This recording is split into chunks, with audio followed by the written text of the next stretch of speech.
All right, guys, today we've got the 2023 Anaheim 1 replica. Supercross is upon us. It is Supercross time. It is Supercross season this weekend, the 7th or 6th of January. I think the 7th of January. Anaheim 1. Supposedly, this has been 80 races at A1, with 32 of them being the first race of the year. So that's kind of a cool stat. I was reading about that. And a few other things I want to sprinkle in throughout the video for some moto knowledge for you. But yeah, so what I wanted to do with this video was a little bit different. I wanted to build the track really fast without ever testing it, just how I think it should work, looking at the replica, an actual layout of the real track, and then test it. So I sped up the video here for you so it wasn't super long, and then we do a lap on it to test it out and, whatever. So let me know in the comments if you want to see this kind of a video. Do you want to see replicas throughout the year? Do you want to keep seeing it every weekend towards the end of the week? Do you want to see it done this way? Do you want to see it done where we just do races on, or a race on the final version? Or do you want to see a live commentary where I build the track, edit the video until we finally get the finished version that we end up using? It really would help me out if you want to see it, because if it doesn't get support, we're probably done. We're probably only going to do this one video and then be done with it. So if you want to see more, it helps a lot. I would appreciate if you hit that like button and let me know in the comments how you would like to see the formatting for the video. But yeah, this track is really ugly. It does kind of resemble 2023 Anaheim. I did have some trouble here on the backside of the start straight because trying to put the bridge there is super awkward. And making that corner was really awkward. It's really far away from the start straight. So it just, it did take a bit of time to try and make it fit, but we do get it. And after the bridge, there are a couple rollers or whoops or whatever down the start straight. Really kind of weird because it's just weird, but we can't do that in this game, unfortunately. So we're missing that part, but everything else about the track should be the way it should be. So these two rhythm sections were also pretty difficult to build, the ones down the third base home plate side of the stadium. These were a little bit tough to make because they're long. I think one of those sections has 12 jumps in it, especially the second one. There's tables in this first rhythm section that we're building, but the second one is just jumps, like just a bunch of jumps, and I think there was 11 or 12 there. So it was tough to make these. Even for the final version, it was really difficult to try to place them to where you could have a decent timing and maybe have some line choice. So yeah, but I mean, obviously here we're just kind of placing them down and hoping it works, taking the knowledge we have from the Supercross track editor to space the right amount of times and place the correct jump where it should be and whatever.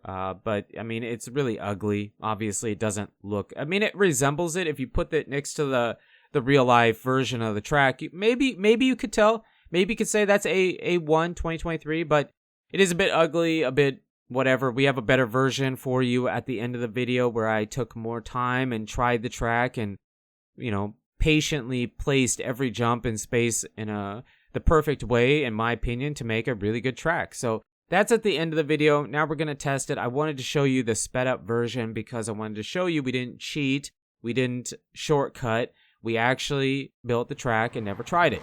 And here we're going to try it for the first time. So we hit a left-hand turn, okay? And then we hit a double, step on, step off, double. This section works out okay. It isn't perfect, but I had trouble with that section even in the final version, and I'll tell you why when we get to that point. But that rhythm section is a bit weird. We have a couple of triples here. The second triple is really big. It's really big in both versions I make, this one and the second one. The triple double, everything works, but you can kind of see where the problem lies is that we're kind of flat landing or even over jumping and kind of casing the bike into the next jump. That's kind of a theme on this track. Everything wasn't spaced out far enough most of the time, and so you just had that issue, unfortunately. Then we come down the start straight. There should be a few whoops or rollers or jumps there, but we can't do that. And then this first rhythm section works out okay. We have a step on, a step off, triple, and then a triple single.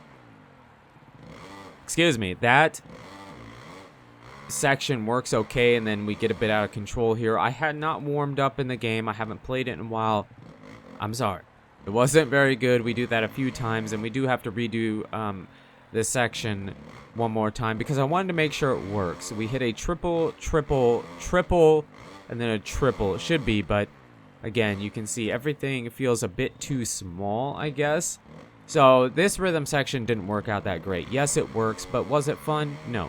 It doesn't check the box of being a fun track because of how it was built, but it does work. So, you know, I guess, was the experiment a success? Not really, because it wasn't very fun, and I wouldn't have been proud enough of this track to validate it for you to play on. And then this does work. We just hit it a bit weird because, you know, we haven't played Supercross in a while, and coming from the different games we've been playing, this feels different, right? Different. So we hit that, and then this time, instead of the double, we have a triple, triple, double. So there you go. That is the fast build where we never tested it. Here is the final build. It looks pretty good, pretty happy. I mean, we do have a bit of extra space up by center field there. Unfortunate, but, you know, sometimes that's just the way it is. It came out good enough. I didn't want to redo it and whatever. But the reason we had so much space there is because, again, the corner that connects back to the back of the starting gate was weird. It was so weird. It was just difficult, and it's annoying to put the bridge down here. So that kind of shortened the track up there. This rhythm section does have two different ways through it, and I will show you both the ways. There is an alternate line you can take around the track, and then we have a quad. I can see him doing that in real life. Now here, this section really only meant to be one way. Double, triple, quad, triple. I don't think they'll do that. Plus the landing of that final triple actually kind of is at an angle. It kind of follows the corner. I don't know. I don't know if they'll do that, but on the map it showed it that way. But I decided not to do it. I decided to make it straight. And then that rhythm section I was talking about off the start, it's weird because that first jump, usually that jump is pretty small. But according to the map here, the real life map, that jump was pretty big. So it's a bit different. I don't know what they're going to do, and I didn't know how to make it. And then we have a triple, which is pretty difficult to get with a small double out. And then boom, there you go. That's a lap. Now the second lap is the alternate line. It is pretty good. I would say it's decent enough, but I don't feel like it will be faster than the main line we took. So everything up until the first rhythm section, the first big, long rhythm section is the same. Also, I did use the medium whoops here, and you might ask why. Because I don't feel like the big whoops are more difficult. I feel like they're almost more annoying to do, and so it was just a personal preference thing. I wanted to make them more simple. I just did. But we triple here, we triple, double, I believe. Now, maybe you could do something a bit different, but for the most part, that's the way it is. This section, really only one way to do it. You can triple in, but the problem is if you triple the next one, you'd be landing on that bigger jump, and that jump you're taking off of doesn't really give you the height, so it just kind of messes up your timing. But this is the section I was disappointed in. I just don't know what to do here. I don't know how to make it to where it was fun, and it just, I don't know, didn't really work the way I wanted it to, and whatever. But the triples work fine, and then on that triple double section before the finish line, we go double triple. Pretty difficult because the double in, pretty easy to overjump, but if you hit it just right, give it a preload, boom, you can hit the double out just about right. Tiny clip. Now the last lap is very similar to the first lap. Basically what I want to talk about is 2023 Supercross. Who are your picks? Picks are in. It is time for Supercross. I'm super excited, super pumped. Can't wait to see it. Can't wait to see the Super Motocross thing happen and see how well that works and who they crown the champion.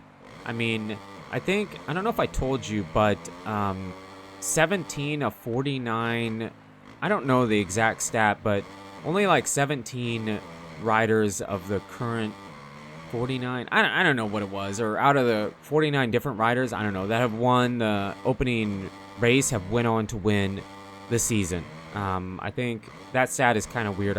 I said that weird, but it was something like that.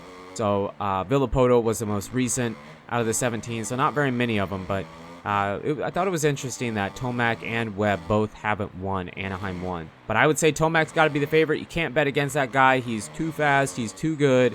He's just unbelievable. But if I had to make a bold statement and go out on a limb and say somebody else, I would say Anderson. I would say if his bike holds up and if he has the same mentality, he could definitely win. But let me know in the comments what you guys think. You guys and girls are absolutely amazing. Thank you so much for the support on the channel lately. It really does mean a lot. And until the next video, take it easy.